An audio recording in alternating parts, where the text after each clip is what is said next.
পুর ভরা পটল, খানিকটা পটলের দোরমার মতনই, কিন্তু পটলের দোরমার মতন এটা হবে না।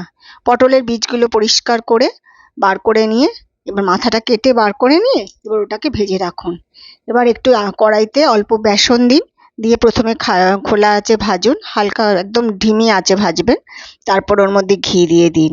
এদিকে একটা মশলা রেডি করে রাখুন, তাতে নারকোল বাটা, নারকোল, পোস্ত, একটু কাজু বাদাম, কাঁচা লঙ্কা, আর একটু তার মধ্যেও একটু মিষ্টি দিয়ে দিন, দিয়ে বেটে রেডি করে রাখুন। এবার এই যে যখন ভাজা হয়ে যাবে ঘি দিয়ে, তখন ওই বাটা মশলাটাও ওর মধ্যে দিয়ে দিন, দিয়ে খুব ভালো করে ঘি দিয়ে কষে রেখে দিন। ব্যাস হয়ে গেল। এদিকে গ্রেভির জন্য একটা মশলা বানিয়ে রেখে দিন। সেটাতে কি দেবেন, ওই কাজু একটু বাটা, চালমগজ, কিশমিশ, একটু ছোট এলাচ সব বেটে ওর মধ্যে একটা গ্রেভি বানিয়ে রাখুন। আর ওই যে নারকোল আর পোস্ত যে বেটে রেখেছিলেন ওটাও একটু রেখে দিন ওর সঙ্গে দেবেন বলে।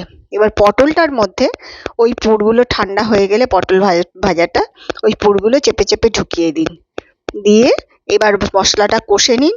আর অবশ্যই একটু গুঁড়ো দুধ থাকলে দেবেন, তাতে কি হয় একটা ক্রিমি টেক্সচার আসে, খুব ভালো খেতে হয়, টেস্টটা খুব ভালো হয়। ব্যাস হয়ে গেল।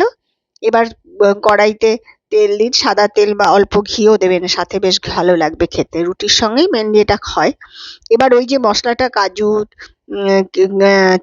কাজু তারপরে চালমগজ, পোস্ত এসব বেটে রেখেছেন, আর তার সঙ্গে নারকোল এসব বাটাটা দিয়ে কড়াইতে তেল দিয়ে দুধ দিয়ে ওটাকে নেড়ে চেড়ে পটলগুলো ছেড়ে দিন আস্তে আস্তে, ভাজা পটলগুলো, মানে যেগুলোর মধ্যে পুর ভরেছেন।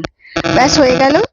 এবার চাপা দিয়ে দিন, ঢাকা দিয়ে, এবার সেদ্ধ হয়ে গেলে নামানোর আগে ওর মধ্যে অল্প ছোট এলাচের গুঁড়ো দিয়ে দিন, ছড়িয়ে দিন।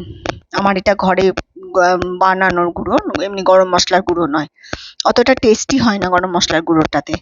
ব্যাস হয়ে গেল, একটা ক্রিমি টেক্সচার আসবে, তখন নামিয়ে ফেলুন। রুটি, লুচি দারুণ খেতে লাগে, বানিয়ে একবার দেখুন।